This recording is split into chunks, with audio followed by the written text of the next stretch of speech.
छात्रा, हमने पिछली कक्षा में जो आपका 10वां पाठ है कृषिकाः कर्मवीराः, इस पाठ के जो श्लोक थे उनको हमने पढ़ लिया था और आज हम इसका जो अभ्यास कर रहे हैं, इसके जो प्रश्नोत्तर हैं उन्हें देखेंगे।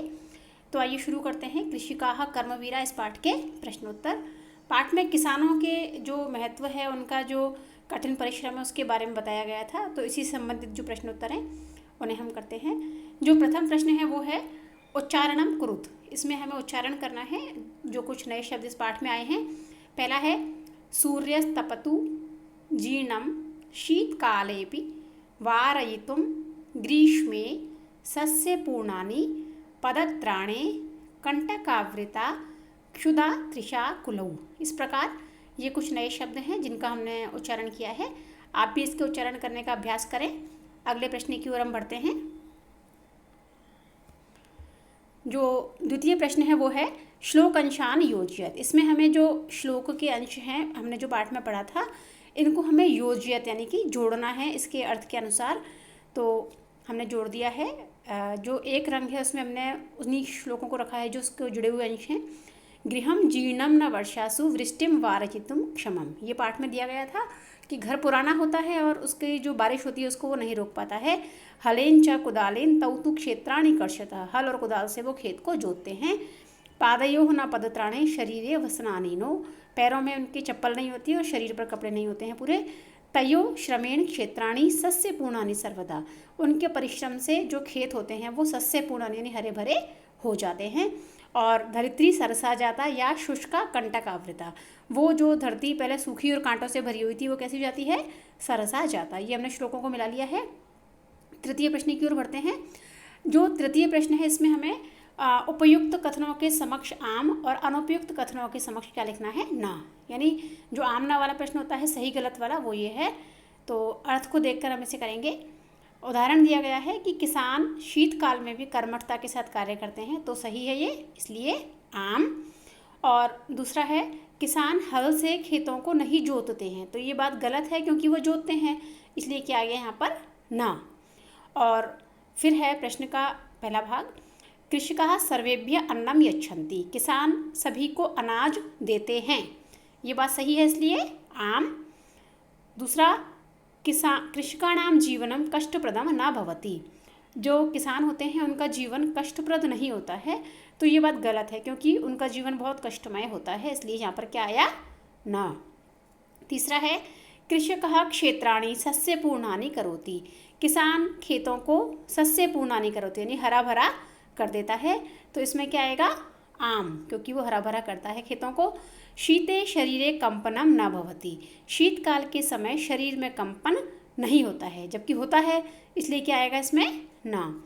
और इसका अंतिम जो भाग है वो श्रमेण धरित्री सरसा भवति। परिश्रम करने से जो धरती है वो सरस हो जाती है, हरी भरी हो जाती है, तो इसमें क्या आएगा? आम, क्योंकि ऐसा ही होता है। और चतुर्थ प्रश्न की ओर बढ़ते हैं। इसमें हमें मंजूषा से पर्याय पद को चुन करके लिखना था। ये मंजूषा है और इसमें ये वाले जो प्रश्न के शब्द थे, इनके पर्यायवाची शब्द हमने यहाँ से चुने हैं। तो देखते हैं। वसनानि का होगा वस्त्राणि। दोनों का मतलब क्या होता है? कपड़े या वस्त्र। सूर्य का मतलब होता है रवि। तृषा का मतलब होता है पिपासा या प्यास। विपुलम का मतलब होता है अधिकम, विपुल यानी ज़्यादा, अधिक यानी भी ज़्यादा। जीर्णम का मतलब होता है पुराना या जर्जरम, और कुछ पुस्तकों में इसका प्राचीनम भी लिखा है, वो भी सही है। जीर्णम जर्जरम प्राचीनम एक ही बात है। और धरित्री का अर्थ होता है पृथ्वी, तो धरित्री, धरती, धरणी, पृथ्वी, ये भी सब एक ही शब्द हैं। तो इस प्रकार पर्यायवाची शब्दों के मिलाने वाला जो प्रश्न है चतुर्थ हमने पूर्ण कर लिया। अगले प्रश्न की ओर बढ़ते हैं। पंचम प्रश्न है इसका, मंजूषातः विलोम पदानि चित्वा लिखत। ये जो मंजूषा थी और इससे हमें इन शब्दों के जो विलोम पद हैं वो चुन करके लिखने थे, यहाँ हमने लिख लिया है।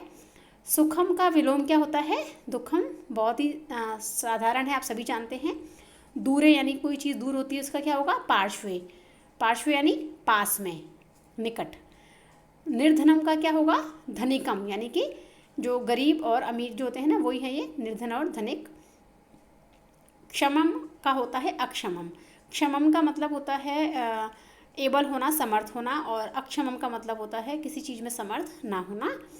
और ग्रीष्म में का जो विलोम है वो क्या होगा, शीते, क्योंकि ग्रीष्म का मतलब गर्मी में और शीते का मतलब क्या होता है, सर्दी में। सरसा का जो विलोम है वो क्या होगा, नीरसा। सरस और नीरस यानी रस से युक्त और रस से रहित।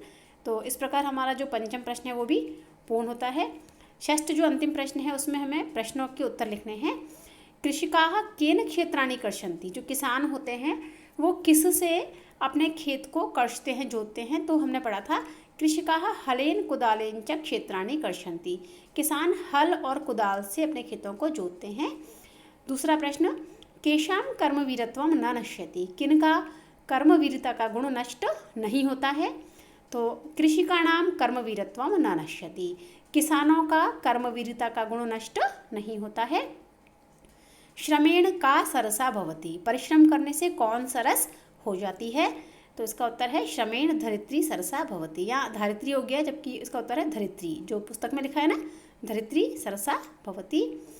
और अगला भाग है कृषिकाः सर्वेभ्य किम किम यच्छन्ति, जो किसान हैं वो सबके लिए क्या क्या देते हैं। तो किसान क्या क्या देते हैं, कृषिकाः सर्वेभ्यः शाकम अन्नम फलम दुग्धम च यच्छन्ति, किसान सभी को सब्जी, अनाज, फल और दूध ये सभी चीज़ें देते हैं। और कृषिकात् दूरे किम तिष्ठति, किसान से दूर क्या रहता है, किसान से दूर सुखम तिष्ठति, सुख हमेशा किसान से दूर रहता है। तो इस प्रकार हमारा जो दशम पाठ है इसके सभी प्रश्नोत्तर यहाँ पूर्ण होते हैं। आशा है आपको समझ में आए होंगे। यदि कुछ शंका हो, कोई प्रश्न हो तो आप कमेंट बॉक्स में लिख के पूछ सकते हैं। धन्यवाद।